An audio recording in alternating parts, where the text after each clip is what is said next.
आज हम कंटिन्यू करते हैं अपने रीजनिंग का टॉपिक डायरेक्शन एंड डिस्टेंस। चलिए कुछ बेसिक्स पॉइंट्स को अपन पढ़ लेते हैं। कुछ वर्ड्स होते हैं इस टॉपिक के जो हमें समझ में आ जाए, तो उसके बाद तो क्वेश्चंस हो ही जाते हैं। चलिए तो सबसे पहले हम डायरेक्शंस के बारे में जान लेते हैं। अपनी बेसिक डायरेक्शंस कितनी है? 4। आप लोग भी जानते हो और मैं एक बार फिर से बता देता हूँ। ऊपर है नॉर्थ, नीचे साउथ। आपके सीधे हाथ पे ध्यान रखिएगा, सीधे हाथ पे कौन सी डायरेक्शन मिलेगी आपको? ईस्ट। और उल्टे हाथ पे कौन सी डायरेक्शन मिलेगी आपको? वेस्ट। हिंदी में लिख देता हूं मैं, ये हुआ उत्तर, ये दक्षिण, ये हुआ पूर्व और ये पश्चिम। चलिए आगे देखते हैं। अब हम इनकी मिक्स डायरेक्शन के बारे में पढ़ेंगे, जो सब डायरेक्शंस होती हैं इनकी। तो इन दोनों के जो बीच की डायरेक्शन होगी, तो आपको नाम से ही पता चल रहा होगा, उत्तर और पूर्व के बीच की डायरेक्शन क्या होगी? उत्तर पूर्व या पूर्वोत्तर। इंग्लिश में बोले नॉर्थ ईस्ट। और पूर्व और दक्षिण के बीच की जो डायरेक्शन होगी वो होगी दक्षिण पूर्व या पूर्व दक्षिण, साउथ ईस्ट। इसी तरीके से पश्चिम और दक्षिण के बीच की जो डायरेक्शन होगी वो होगी पश्चिम दक्षिण या दक्षिण पश्चिम बोले, साउथ वेस्ट। और जो लास्ट डायरेक्शन अपनी बची उत्तर और पश्चिम के बीच की डायरेक्शन, तो वो होगी अपनी उत्तर पश्चिम। तो ये डायरेक्शन के बारे में देख चुके। एक बार फिर से देख लीजिए, बेसिक डायरेक्शन कितनी है अपनी? 4। कौन सी? ऊपर की तरफ अपन गए तो मिला अपन को उत्तर, इंग्लिश में बोले नॉर्थ। नीचे की तरफ जाते तो मिला अपन को दक्षिण, जिसको बोलते अपन साउथ। अपने सीधे हाथ पे ध्यान रखना, सीधे हाथ पे क्या मिलेगा आपको? पूर्व ईस्ट। और उल्टे हाथ पे क्या मिलेगा? पश्चिम वेस्ट। और इनकी सब डायरेक्शंस को मिक्स करके अपन लिख देते हैं। अब कुछ वर्ड्स और होते हैं जो हमें समझने के जरूरी होते हैं इनके अलावा। ये अपनी डायरेक्शंस क्लियर हुई। अब जो वर्ड हमको क्वेश्चन में मिलेंगे उनको समझते हैं। चलिए, तो वर्ड मिलता है एक अपन को वामावर्त। जब आप क्वेश्चन सोल्व करोगे आपको एक वर्ड मिलेगा वामावर्त और दूसरा वर्ड मिलेगा दक्षिणावर्त। दूसरा मिलेगा दक्षिणावर्त। अभी हिंदी में ये कंफ्यूजन वाले वर्ड्स हैं, लेकिन अपन इसमें इंग्लिश में डिकोड करेंगे अपन इसको, तो पूरा एकदम क्लियर हो जाएगा। तो वामावर्त होता है आपका anti clockwise. Anti clockwise means घड़ी की विपरीत दिशा में, जैसे घड़ी चलती है उसकी विपरीत दिशा में। और दक्षिणावर्त होता है क्लॉकवाइज, जो घड़ी चलती है उसकी दिशा में। एज ए डायग्राम मैं आपको बता देता हूं। ये देखिए, ये हुआ आपकी क्लॉक, समझ के चलिए ये आपकी क्या घड़ी है। तो आप इस तरफ जाओगे तो ये हो गया वामावर्त, एंटी क्लॉकवाइज। और मैं फिर से बना देता हूं, अगर आप इस तरफ जाते हो तो ये हो जाएगा आपका दक्षिणावर्त, हो जाता है क्लॉकवाइज। तो ये दो वर्ड्स आपको बहुत मिलेंगे क्वेश्चंस में पढ़ने को, वामावर्त और दक्षिणावर्त। वामावर्त क्या हुआ? एंटी क्लॉकवाइज, घड़ी की विपरीत दिशा में। और दक्षिणावर्त क्या हुआ? घड़ी जिस दिशा में चलती उसी दिशा में। इंग्लिश में एकदम क्लियर होता है एंटी क्लॉकवाइज और क्लॉकवाइज। चलिए कुछ और चीजें भी अपन समझते हैं। आज अपन बेसिक की क्लास चल रही है तो पूरा बेसिक्स क्लियर कर लेते हैं। अब कंफ्यूजन होती है दाएं हाथ और बाएं हाथ को लेकर। चलिए भाई, तो बायां हाथ इंग्लिश में बोलते हैं लेफ्ट हैंड।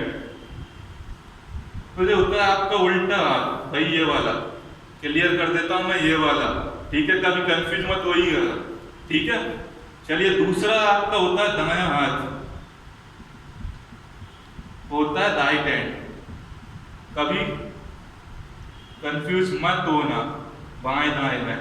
बाएं हाथ क्या होता है आपका? Left hand. और दाएं हाथ होता है right hand. Most of the people किससे लिखते हैं? सीधे हाथ से, राइट हैंड से लिखते हैं। तो ये बायां दाएं की बात हो गई। अब जो बायां दाएं आपको कहां पे काम में आएगा? जब आप क्वेश्चन करोगे तो वह आएगा नाम दक्षिण की ओर गया, फिर बाईं ओर मुड़ गया, फिर दाईं ओर मुड़ गया। तो उस जगह पर क्लियर रखिएगा, बायां हाथ यानी लेफ्ट साइड में। मान लीजिए साउथ वर्ड कोई जा रहा है और उसने बोला अचानक से कि वो बाईं ओर मुड़ गया, तो बाईं ओर मुड़ेगा तो आपको एक तो इमेजिन करना है कि आपका सिर है नीचे की ओर है, तो नीचे की ओर अगर आप जाओगे, पहले मैं ऊपर का समझाता हूँ फिर नीचे का समझाता हूँ। देखिए, जब आप ऊपर की डायरेक्शन में जाओगे तो आपका जो बायां है वो बायां ही रहेगा और जो दायां है वो दायां ही रहेगा। समझना जरा ध्यान से, जो आपका सीधा हाथ है वो सीधा दाईं ओर रहेगा और आपका जो उल्टा हाथ है वो बाईं ओर रहेगा।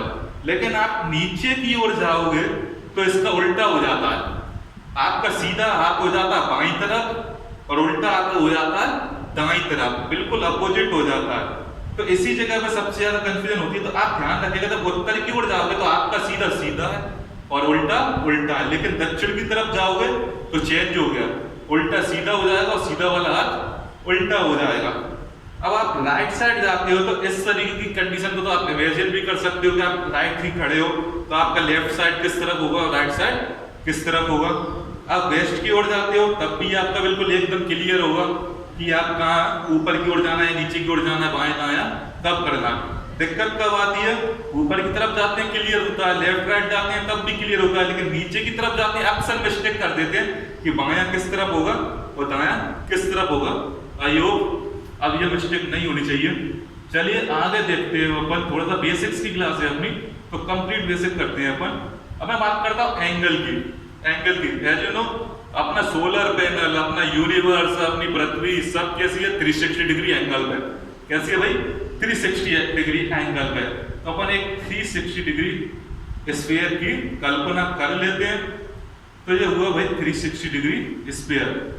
अभी भाई आपको मालूम है, मैं इसको 4 पार्ट्स में डिवाइड कर देता हूं तो हर एक पार्ट पर कितने डिग्री का एंगल बनेगा, 90 डिग्री का बनेगा। क्लियर है भाई, इधर भी 90 डिग्री का बनेगा, ये भी 90 का हुआ और ये भी आपका 90 डिग्री का हुआ।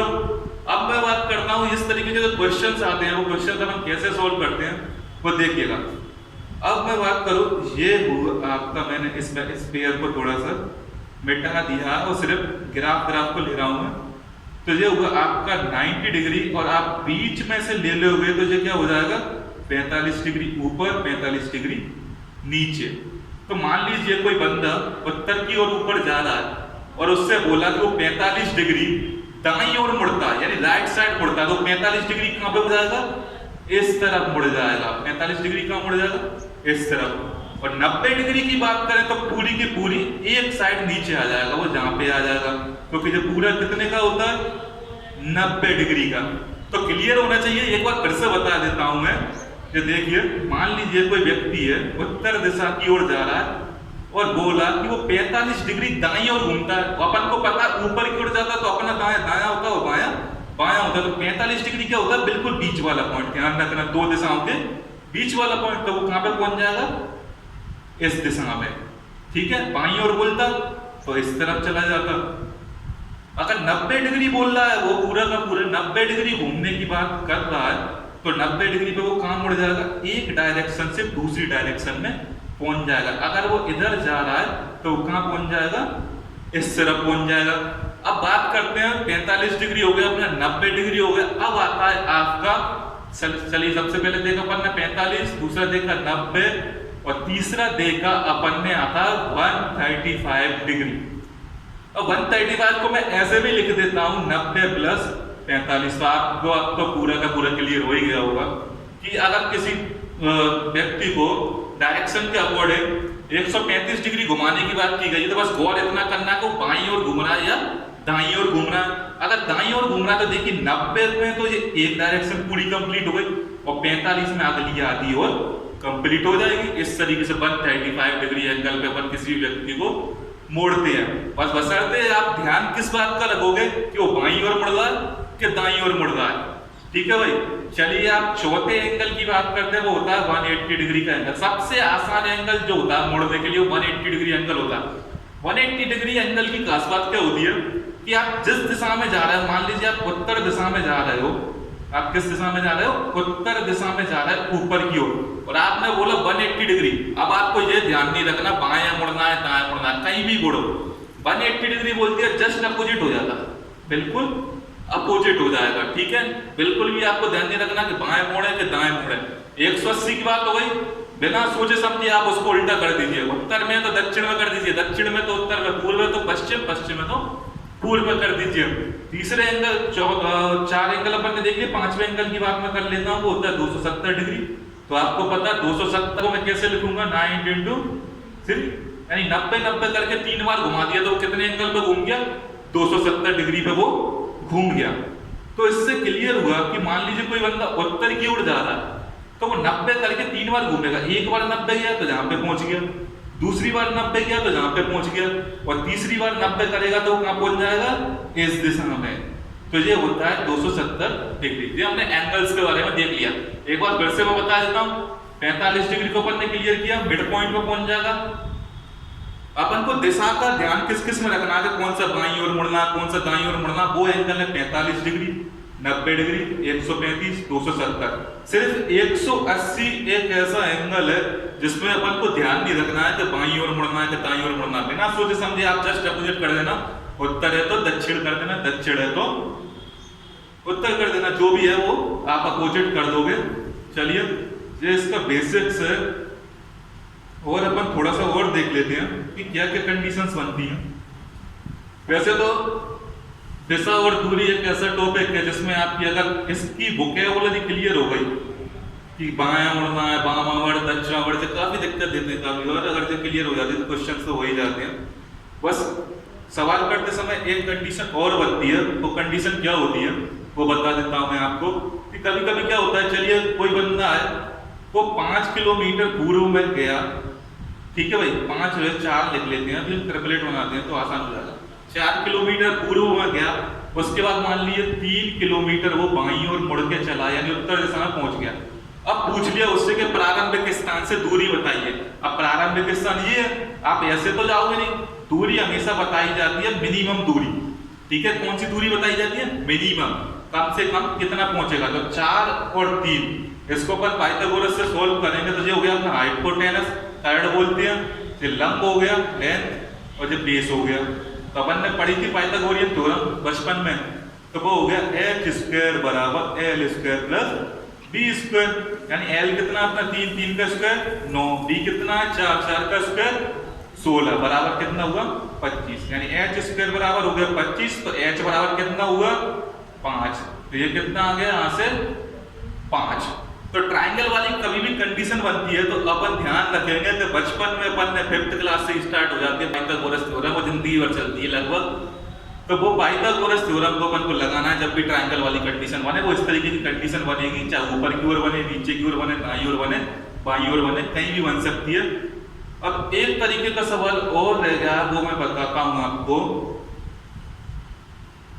उसमें क्या होता है, ये आपने देखे न्यूमेरिकल वाले।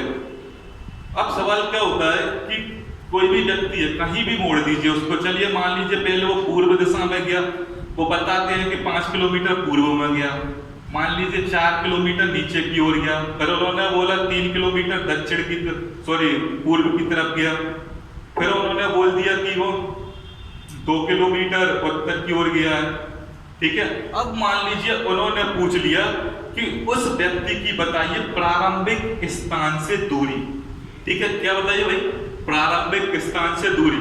अब अपन को पता, बंदे की पोजीशन पता है अपन को कहां पे इस वक्त, लेकिन अपन ने देखना है कि वो प्रारंभिक स्थान, तो प्रारंभिक स्थान पे लगाइए आप इस तरीके से क्रॉस, और यहां से देखिए कौन सी दिशा में पहुंच गया वो। अभी अपन ने दिशाएं क्लियर करी थी शुरू में, तो ये दिशा हुई पूर्व और ये दिशा हुई दक्षिण, और बीच में कौन सी दिशा आ गई, दक्षिण पूर्व। का अपना आंसर क्या हो जाएगा, दक्षिण पूर्व। इस सवाल में 2 तरह की सावधानी रखनी है। सावधानी क्या रखनी है कि पहली तो ये कि वो पूछ लेता है कि प्रारंभिक स्थान से दूरी बताइए, तो सॉरी प्रारंभिक स्थान दूरी बताइए, तो दूरी हमने देख ली पिछले सवाल में। अब उसने पूछा कि प्रारंभिक स्थान से दिशा बताइए, तो दिशा भी देख ली हमने। अब वो पूछ ले, आखिरी में पूछ ले कि अब उसका मुख किस तरफ है, ठीक है।